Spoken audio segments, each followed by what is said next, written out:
Hey guys, Jason here. Today I'll be covering this 2023 Jeep Wrangler 392 with the Xtreme Recon package. If you enjoy car reviews, be sure to like and subscribe so you don't miss out on any videos. Let's go ahead and check this monster Jeep out. When it comes to the Jeep Wrangler Unlimited lineup, you've got a few options like the Sport, Willys, Sahara, and the Rubicon, and of course this 392. However, because this is a 392, this only comes as a Rubicon. Each of these trims do have their own standard and optional equipment, and also the exterior changes depending on the trim that you pick. When it comes to the standard safety features, typically the ones you would have to upgrade on a Rubicon actually come standard with the 392. So you get things like forward collision warning plus with active braking, adaptive cruise control with stop, park sense rear park assist system, blind spot monitoring, and rear cross path detection. Taking a look at what powers this beast of a Jeep somehow managed to find a way to cram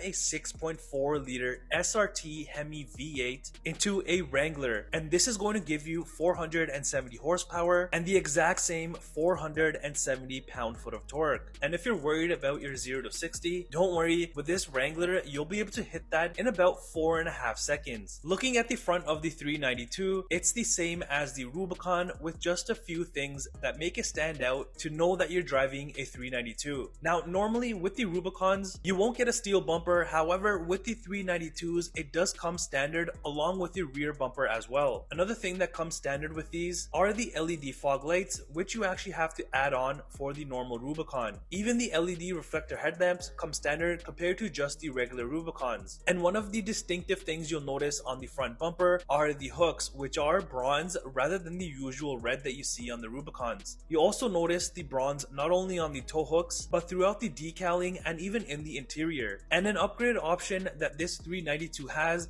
is the integrated off-road camera, which is hidden in the grille, which you can also get with the Rubicons. From far away you can tell this is a 392 because of the air intake scoop, and yes, this is functional because underneath the hood you do have your hydro guide system, and this is a very intricate system because you've got all these different channels where the air needs to flow in order to keep this beast of an engine cooled down. Another thing you'll notice on the hood is the 392 badging, which is also in the nice bronze color. Now if you step back and take a look at this from the side, you'll notice a few more key differences. Standard, you do get the remote proximity keyless entry. Now an upgraded option this 392 has is, if you look up top, this has the Sky One Touch power top, which I think is much easier to use compared to taking off different panels. And even the side badging and the decals, like I mentioned, are outlined in the bronze color. Now typically with the 392 you are going to have a rear axle ratio of 3.73 along with the Dana M210 wide front axle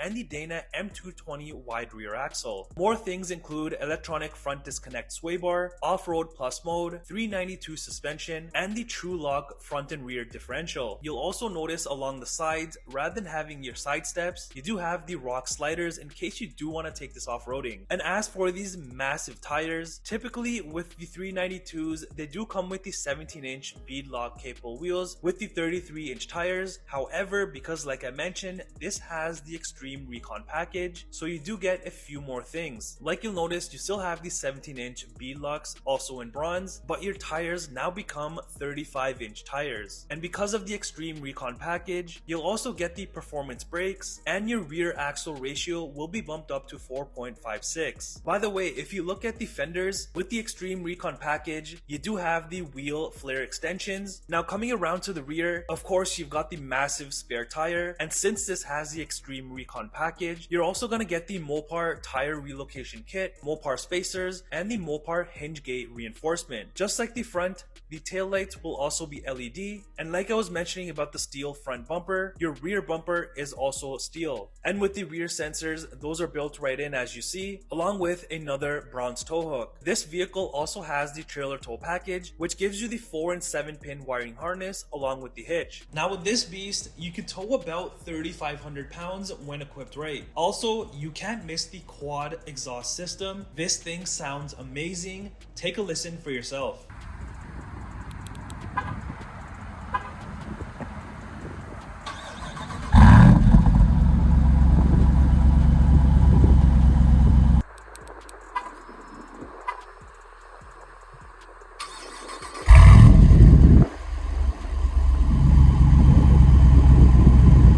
Opening up the tailgate, and it's the same amount of room like the rest of the 4-door Jeeps. Back here would be a 12-volt outlet, Alpine speaker subwoofer because standard you do get the Alpine system, and lifting up the carpeted area, there will be some more additional storage at the bottom. Entering inside at the rear, it's exactly like a regular Jeep with the door trim setup, but you will notice the bronze stitching throughout the interior. Even on the seats, instead of the usual red stitching, it's bronze and it does stand out. And as for the seats, front and back, they are in leather. In the center section, dropping it down, we'll have the rear cup holders, and behind the driver and passenger seats, it's the same style with the netting as the Rubicon. Now over on the rear console will be the venting, window controls, USB ports, and a 115 volt outlet. Up front, again, it's the same door trim design with just a bigger net at the bottom. As for the front seats, like I mentioned, they're in leather and you do have more of the bronze stitching. Not only that, up by the headrest, you do have the stitched in Rubicon 392. Now, unlike the Rubicons where you do get different seat color options, the 392 only comes in black. However, you do get the front heated seats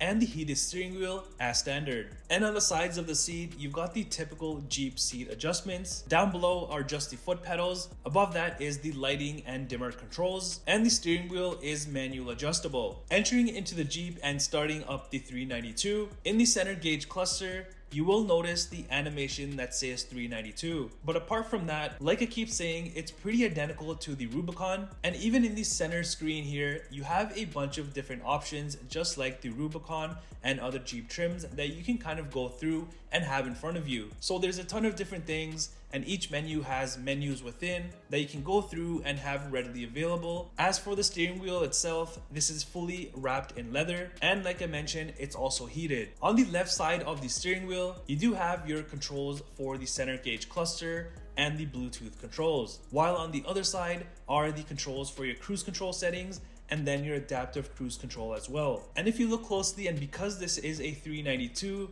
and has a ton of power, you do get your paddle shifters. Now behind the steering wheel on the left side, you've got your typical indicator and your high beam controls, while on the other side are the front and rear windshield wiper controls. As for the center armrest, it's also covered in leather and bronze stitching. If you go ahead and open up the first section, you do have a little bit of room to put small little things. However, you do have a secondary compartment, so if you go ahead and open that, it's more of a deeper storage area along with a charging port inside. In front of the armrest are your typical front cup holders, along with your park brake handle, gear shifter, and the select train shifter. All of these are covered in leather and more of the bronze stitching. And in front of that, again, like the Rubicons, you've got controls to lock your front and rear differential, along with your off-road plus button, sway bar disconnect, and then you also have your 4 aux switches, which do come standard. Above all of that is a 12-volt adapter, along with the window controls and USB ports with the aux port as well. Further up is your typical heating and cooling temperature controls, along with your controls for your heated seats and your heated steering wheel. Plus, you've also got this exhaust button to turn on and off, and it does make a huge difference. There's also the traction control button, parking sensor button, and the hill descent control button. And as for the screen that you get, you do have the 8.4-inch touchscreen, which does come standard with the 392s. In terms of what you can do on the screen, it's pretty identical to all the other Jeep trims. You've got the media section where you can access the AM, FM, and Sirius XM. Next to that, you've got your climate section where you can actually use the touchscreen to control your climate control or the actual buttons down below. And if you click on the controls there, this will bring you over to access your heated seats, both for the driver and passenger side. And also you can turn on your heated steering wheel. Plus you can dim your rear view mirror, check out your backup camera or your forward facing camera. Now under your app section, here you've got different things that you can kind of go through and fine tune. Under navigation, it's pretty self-explanatory and a pretty easy to use system. Next to that, you've got your phone pairing setting. Again, very easy and self-explanatory. Finally is your settings section where you can go ahead and fine tune further things. Up above is the dimmable rear view mirror. along with the assist and SOS buttons, and of course the skytop control. And as you see, this opens up fully all the way to the back and makes your life so easy because you don't have to lift any panels. Now heading over to the passenger side, in terms of the storage compartment size, it's the same as all of the Jeeps, and it's a decent amount of room that you have here. You've also got your grab handle with Wrangler written on it, and another thing that is different on the interior is the dashboard paneling, because with the 392s you do get this nice glossy panel which is in a granite color, whereas on a regular Rubicon this whole panel will be in red. And here is the window sticker for this 2023 Jeep Wrangler Unlimited Rubicon 392. You've got your typical information about the Wrangler, followed by your standard equipment, and then you've also got a section for your optional equipment, which, like I mentioned, it does have a few things upgraded, and then you have your price at the bottom. And this of course is minus any dealer discounts or manufacturing discounts, and this is in Canadian dollars. Well, that does it for this 2023 Jeep Wrangler Unlimited Rubicon 392. Let me know down below what you think of this. Do you love it or do you hate it?